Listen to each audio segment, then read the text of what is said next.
Kũringana na munini wa ministry-ini ya ukui wa vinyandeti oigite wakiwa tauni nĩ mũkĩra-inĩ wa iria ria Naivasha ũkuoya ihinda rĩa gatagatĩ ka mwaka ũmwe kũrĩka na kũhũthĩra kĩgĩna gĩtanyihĩire mirioni 520. So the project basically is about improving touristic opportunities, the economic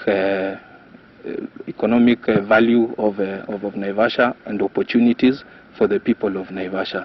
So our work is to ensure, as the State Department of Public Works, is to ensure that the work is done properly and within the budget that is given. Akiaria arĩ itũra-inĩ rĩa Mai Mahiũ, Ndeti oigĩte waki ũyũ nĩ kũhũra njeki sekta ya ũgendi itũra-inĩ rĩa Naivasha oro ũndũ ũmwe na kũruta mĩeke ya mawĩra kũrĩ aikari a Naivasha na angĩ.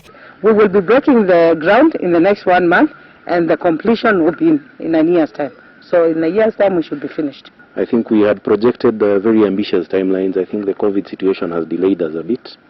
But essentially, as my colleague has said, 6 months is what we expect to implement. Mwena-inĩ wake Oliver Chapa kuma rũhonge-inĩ rwa KWS oigĩte mũbango ũyũ nĩ kuongerera maũndũ marĩa magucagĩrĩria ageni. We have events open area for events.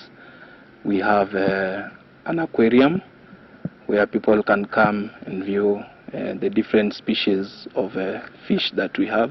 So it's mostly educational and also touristic.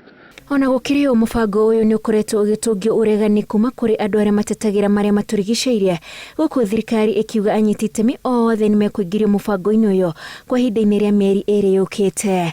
Ngĩribotera Inooro TV, njĩtagwo Wanjikũ wa Kimani.